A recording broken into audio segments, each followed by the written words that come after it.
IoT2 की circuit fan में कैसे लगाते हैं, सीलिंग फैन में, ये देखेंगे। ये सीलिंग फैन का नॉर्मल कनेक्शन है।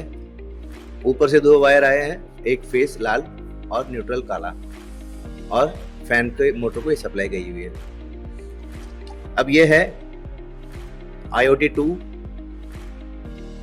Fan module.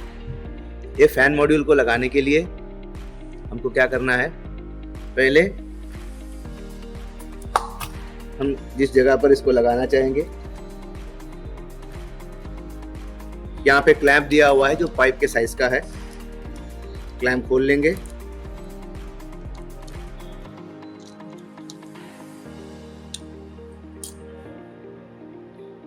और इस तरह से इसको यहाँ लगा देंगे। ये लग गया है। अब क्लैंप लगाकर इसको टाइट करेंगे।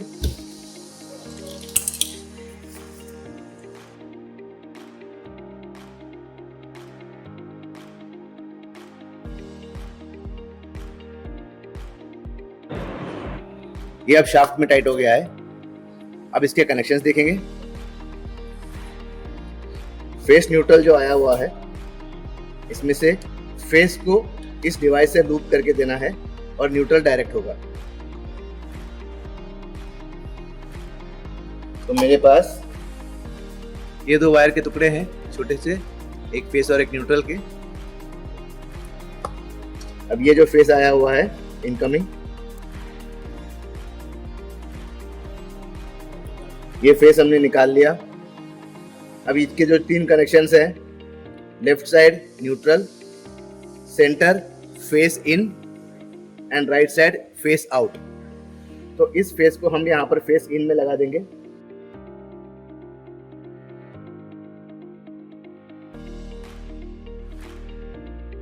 ये फेस इन लग गया। अब इसके फेस आउट से फैन के मोटर को फेस देंगे इससे।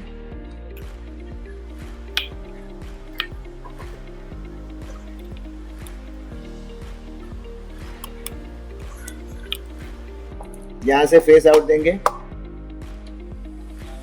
फैन मोटर को।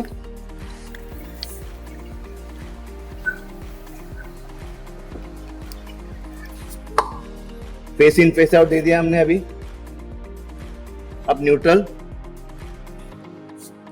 यहां से न्यूट्रल निकाल लेंगे। न्यूट्रल निकालकर इसको लूप करना है सिर्फ। न्यूट्रल की जो लूप है उसको हम फिर से लगा देंगे।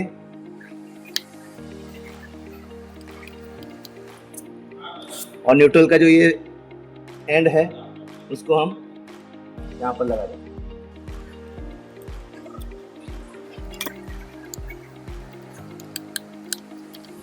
फिर से जो फैन का फेस यहाँ पर आया था उसको निकालकर इस मॉड्यूल के मिडिल वाले पोर्शन में फेस इन लगा दिया, और इस मॉड्यूल के फेस आउट से फैन को फेस इन दिया हुआ है। न्यूट्रल को हमने यहाँ से लूप कर कर यहाँ पर दे दिया है। बस इतना ही का कनेक्शन है। अब इसको एक्टिवेट करने के लिए रिमोट लेंगे और यहाँ पर ऊपर जो मोड्स है इसमें ये फैन मोड में रखेंगे। फैन मोड में रखने से, फैन मोड में रख के जब हम फैन ऑन करेंगे, एसी ऑन करेंगे, तो ये मॉड्यूल और आपका एसी का वाईफाई यूनिट, ये दोनों एक साथ सिंक्रोनाइज हो जाएगा एक साथ। इसके बाद जब आपको यूनिट को चालू करना है तो आपको एसी में स्लीप मोड एक्टिवेट करना पड़ेगा। इसको कूल मोड में ले जाकर कूल में ले गए और स्लीप मोड हमने एक्टिवेट कर दिया।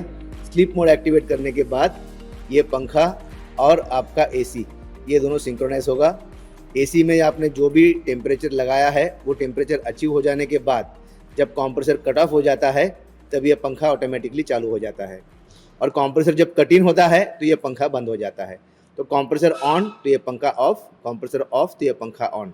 तो इस तरह से ये कंप्रेसर के ऑन ऑफ के साथ में काम करता रहेगा। Thank you.